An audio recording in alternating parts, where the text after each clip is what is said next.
Ukrainian soldiers will face a steep learning curve when they clamber into a Leopard 2 tank for the first time next month. But the new tanks will be a serious upgrade from the Soviet-era models they have been fighting in over the past year.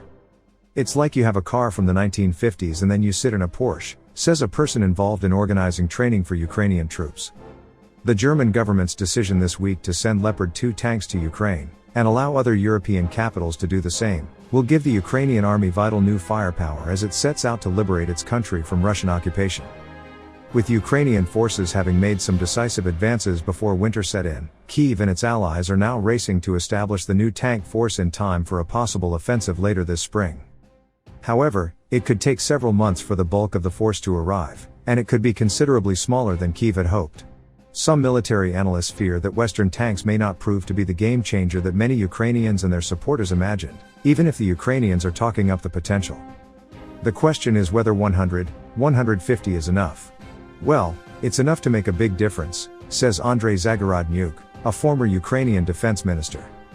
For months, Berlin and other Western capitals had rebuffed Kyiv's pleas for Western main battle tanks, saying they were too difficult for Ukrainian forces to maintain and risked provoking Moscow.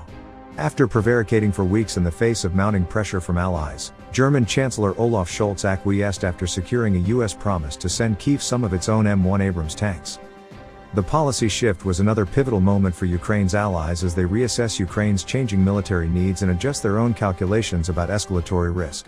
It prompted celebrations in Kyiv where the slogan "Freeing the Leopards," the most widely available modern battle tank, has become a proxy for the West's willingness to stand behind Ukraine all the way to victory.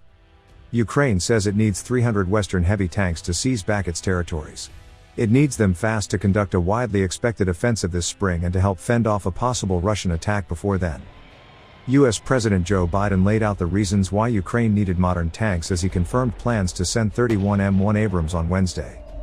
To liberate their land, they need to be able to counter Russia's evolving tactics and strategy on the battlefield in the very near term. They need to be able to improve their ability to maneuver on open terrain, he said. And they need an enduring capability to deter and defend against Russia's aggression over the long term. The Abrams may be the fastest mass-produced heavy tank in the world, but it will be slow to arrive in Kyiv. The contingent of 31 is coming directly from the manufacturer using a U.S. government funding facility and could take several months, if not longer, to be deployed. That gives plenty of time for training and potentially a long-term commitment of U.S. armor in Ukraine. But it will count little in the battles of 2023. In the meantime, Ukraine will receive 2 battalions of Leopard 2s and 1 company of British Challenger 2s, making a total of about 100 tanks. However, making use of the new tanks is not just about acquiring the technical know-how. It will also require tactical training, learning how to exploit the advantages of Western battle tanks such as their superior armor, firing range and targeting. To make the most of the firepower and to offset their vulnerabilities, tanks need to integrate with infantry, artillery, air defense and electronic warfare systems, so-called combined arms maneuver.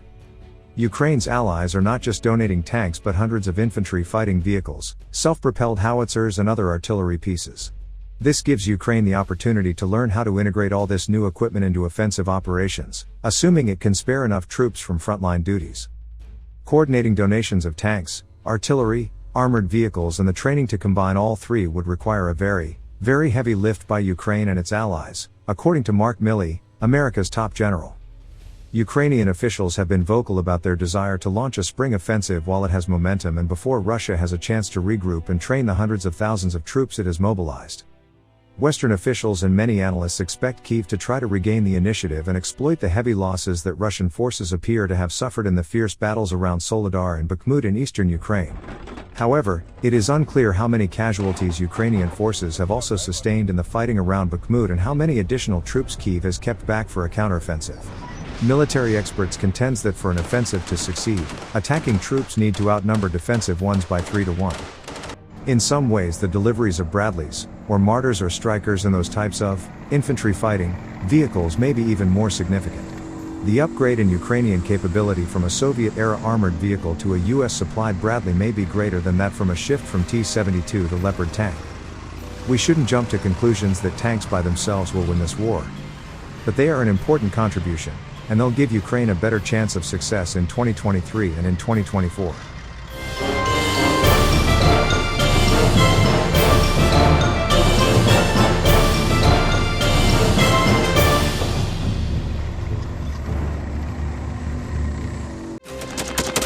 Thanks for watching, and don't forget to subscribe. Also, if you want to support Warthog Defense, please become our member and get early access to new videos, exclusive members-only videos, and become administrator in comment section. The membership link is in the description. Rescues every day. We had a guy last week at 6 rescues in 6 days. You know, he's doing the job every day.